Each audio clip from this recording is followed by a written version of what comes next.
Ok. Maman quoi?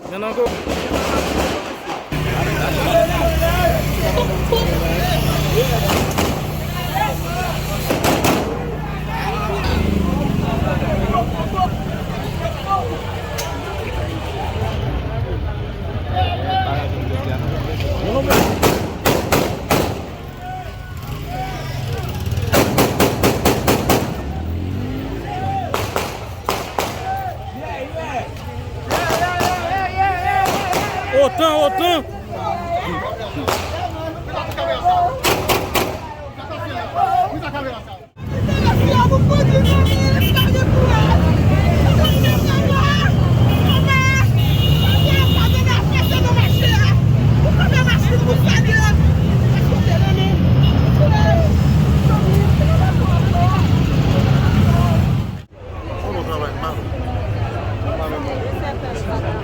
Kita nak kapal sah. Kita dah film.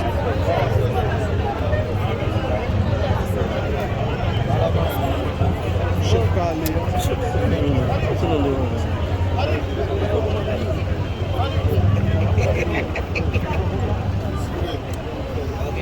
Fica um lado do lado.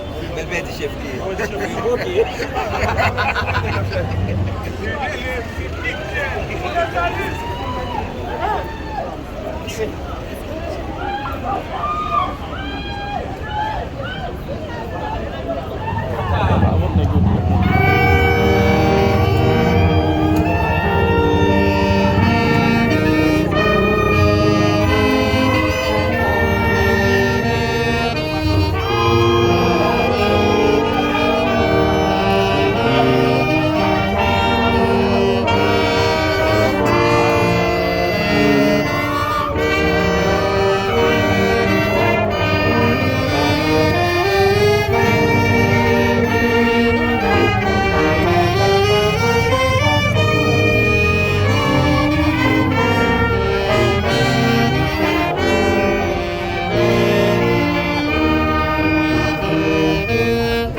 Monsieur le Président du Conseil de transition,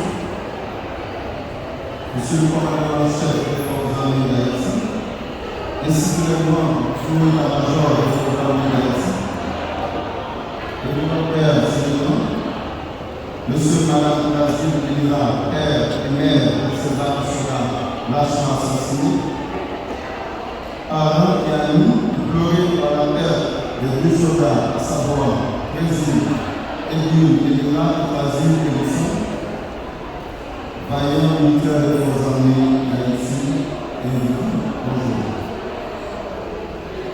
S'il y a quelque chose de plus fort que la mort, c'est la présence des actions de la mémoire des vivants.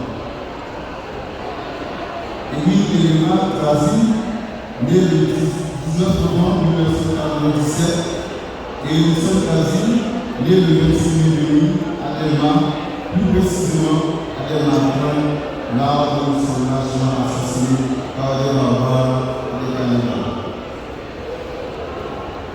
Cette famille est habitée dans la zone de plus de 50 ans. Il est connu de tous que vont toujours à l'appel à l'aide des autres à chaque fois que l'exigence se fait sentir. Les deux frères de sang, en même temps, sont les seuls enfants de la famille à leur maturité ressentent le besoin de servir la nation. En plus, 2022, ils ont rempli les formalités requises en priorité que les forces armées d'Haïti. Et c'est ainsi qu'ils ont été admis à la case du trimestre de 2022 aux forces armées d'Haïti pour faire partie de la promotion appelée promotion de santé. Très disciplinés, ils ne reprennent jamais le recours de l'appel de la formation de ces unités. Ces frères ont toujours eu de bonnes paroles pour eux. Chemin faisant, l'un d'eux a reçu une assignation d'excellence pour son village, à savoir le détachement de l'équipe de sécurité du conseil présidentiel, travail qu'il a dû accomplir avec professionnalisme et assurance. Le matin du 25 février, un but époustouflant troublait la zone et leur maison a été encerclée. Ils ont eu juste le temps de dire quelques mots de préoccupation à leurs parents et sont partis avec ceux qui est nécessaire pour assurer leur sécurité. Dès lors, une immense foule de cannibales se sont jetés sur eux avec des armes de toutes sortes et des tailles diverses. Ils étaient venus comme ça à l'identification. Nous, militaires, sommes fiers d'avoir pu compter sur ces deux jeunes soldats, lâchement assassinés parmi nous. Cependant, leur départ prématuré nous éprouve une grande tristesse. Toutefois, celle-ci ne doit jamais nous abattre, nous, comme militaires. Bien au contraire, notre détermination doit sans doute plus forte. D'ailleurs, la perte de l'être cher est toujours un moment difficile à traverser. On n'est jamais préparé de prendre une personne que l'on a aimée pendant toute sa vie. Nous sommes là, aujourd'hui, pour partager ce deuil avec vous et aussi pour vous dire que le sacrifice est à vain. Ces deux militaires, les seuls enfants de la famille écrasée, nationale assassinée, étaient prêts au sacrifice de leur vie. Il est toutefois nécessaire de dire que le vie que vous, chers camarades, avez laissé ne sera jamais connu. Servir la nation sous les drapeaux est un grand privilège. Et donner sa vie aussi est un honneur. Aujourd'hui, mes frères, camarades, le sort a voulu que ce soit vous qui partez le premier. Vous savez bien que ce n'est que nos voix. Frères, frères dames, que la terre, nos ancêtres, nous saluent. Merci.